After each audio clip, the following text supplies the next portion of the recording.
Welcome back, nerds. Fino here with a guide for Saber Medusa. She's a limited 5-star Saber. Her first appearance is in Paper Moon, but she won't be rollable until Mystic Eye's Symphony, the next and to date final tower event. Now, Medusa in this game has so far ranged from mediocre to garbage, so let's see if the new Medusa can break the trend. Breaker Gorgon is a single-turn petrification, a non-standard stun. It also comes with 3 turns of quick crit damage and an on-hit curse for those quick guards. One handy property is that while these are useful offensive effects, they don't have an impact on your NP damage. So you do have the option of holding this for turn 2 if you need to stun someone before breaking a bar that gives them a full NP meter, for example. This will be your second priority to level. Priority number 1 is Evil Lineage. This is a 50% battery and party attack buff that also grants crit damage to demonic trait allies. Unfortunately, Medusa herself isn't demonic, so she doesn't get this effect. In fact, no version of Medusa qualifies for this bonus. Not even Gorgon, who's a demonic beast but not demonic. It's a real mystery, we should get Holmes on that. Some notable servants that do get this benefit include both versions of Ibuki Doji, Koyanskaya of Light, Lilith, Ushigozin, and Huyan Zhuo. The last of Medusa's standard skills is Factor Predation, Goddess of War. This is a 3-hit invuln, 3-stack debuff immunity, and crit resistance effect. You can level it last since crit resistance is the only thing that scales, but having a lower cooldown will come in handy for boss fights. If you whiff the kill in your initial rotation, having this available may buy you enough time to get your second wind. Medusa's noble Phantasm is Chrysaor. It's a single target quick attack with a generous hit count of 9.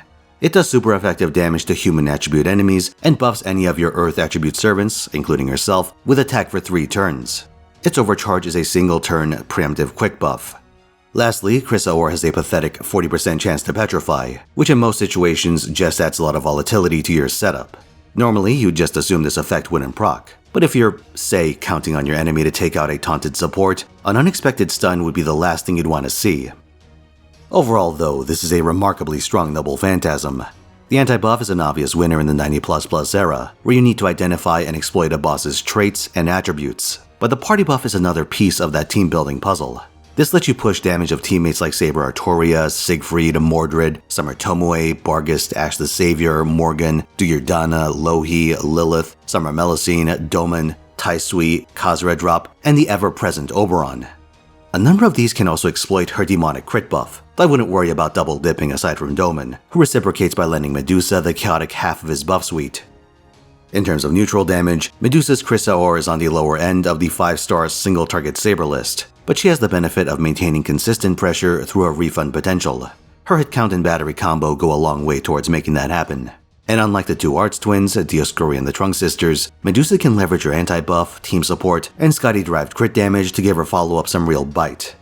Speaking of Scotty, Medusa has 3 quick guards, meaning she benefits much less from Summer Scotty's hybrid package than she does from Caster Scotty's quick, purist approach. So when you double up on Scotty's, you should go with the caster variety and keep Summer Scotty as an optional 3rd support. If you only have Ruler Scotty, then you should borrow a caster and then supplement with Yui Shosetsu once she comes out in the Samurai Remnant collab. Though the Ruler synergy with Medusa is a bit awkward, she does give a quick buster combo buff. Yui herself can donate the missing arts buff to let Medusa get all 3 effects from her noble Phantasm. Equipment-wise, Medusa's needs are bog standard. Black Rail if you have it, Traces of Christmases Past if you don't. The Da Vinci command code for NP damage, and crit damage codes on every other card. Don't feel too attached to those codes though. For a potential boss killer like Medusa, you'll need to adapt on the fly and potentially incorporate cleanse, purge, and heal codes depending on how punishing your enemy is. If you want to get weird with it, we'll get a CE called The Method to Walk on the Stars in September. It has starting charge and increases your damage against cursed enemies. Medusa can apply this freely on her first skill, so it's not a bad place to start if you're missing traces. For appends, Medusa is yet another Paper Moon servant with Anti-Berserker as her append 3.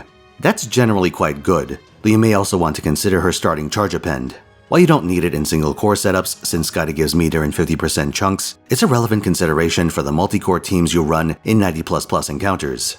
Depending on the fight, you could end up alongside either a charge donating attacker or even a Castoria that backs up your AoE, a likely scenario if you convinced yourself into running Smelusine.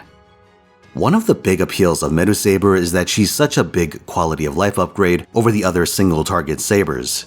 You have the zero battery extreme damage servants like Sigurd and Musashi, one-turn wonders like Okitasoji and Munenori, and lightweight NP spammers like the twin servants. The closest rival I can think of is Beni Enma, but she's always had the issue that, even though she can hit for some crazy damage amounts with her anti-buffs, her NP refund and small battery make either her deployment or her follow-up inconsistent. Eventually, she does get another battery to help out, but until then, I'd say Medusa has a pretty solid hold on the crown by virtue of having a large battery and a balanced skill set that helps the party and herself. You could say she's Grand Saber material, and on that front you may be wondering why I'm throwing hands with Musashi in this footage. Not a spoiler for the record. Apparently she's not there for any discernible reason, just rule of cool. It's a little complicated, but the short version is that you need to fight her with a party consisting entirely of sabers, and, as crazy as it sounds, there's actually an incentive to farm this fight since it drops a shitload of materials, QP, and bond. And for about a week after its release, it acts as a pseudo-raid where the storm pod requirement is waived entirely, and you can do it as many times as you want. But the fact that you're locked into sabers is a tremendous team-building challenge, since supportive sabers are quite limited. You have Nero Bride and Lan Ling, practically speaking. Running 2 Brides and a Lan Ling would give you a combined 90% charge, but there are good reasons not to do all this on turn 1. For one, it would lock you out of picking an offensive friendless Saber if your account is weak. For another, you wouldn't have any follow-up if you can't one-shot Musashi. This is a scenario where single-target Sabers, generally having bad batteries, creates a large number of problems. Technically, the fight does have a way around this issue, but you need your attacker at Bond 10 to do it, which is a whole nother pain in the ass. But Medusa, with her 50% battery, is a remarkably convenient attacker in this situation, doubly so since Musashi is a human attribute servant. A sufficiently invested Medusa with the relevant class and grand score buffs can make short work of her. Post-buff Benny Enma should be able to do it too for the record, but my point is this. Medusa gets better results than your average Saber for less work. Well, less work for her. Might cost you a paycheck or two.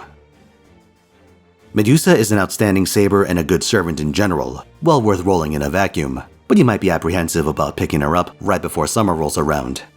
You've got some good reasons not to roll her on that first banner. She's stuck holding the fort by her lonesome with no accompanying 4-star. Her partner in crime, Baub and Shi, abandoned her to slum it up with Rider Medusa, while her sisters decided Vritra is better company. Even Gorgon and Meadow Lily want nothing to do with her. They're running with Galatea of all servants. Shit's fucked, man. The best time to headhunt Medusa specifically is next March, when she appears alongside Duryodhana. If you wait too long, you get banners where she's stuck with Summer Gareth and other 4-star Medusas respectively. Not exactly great value. Failing that, she's a common fixture in GSSR and Destiny Order gachas, and especially for the Destiny Orders, she's a great pick for the Saber slot. So can Rider be good? Yes, by turning into a Saber. With that said, who's gonna be your Grand Saber? I had to pick Suzuka Gozen for mine because she's literally the only Grailed Saber on my JP account.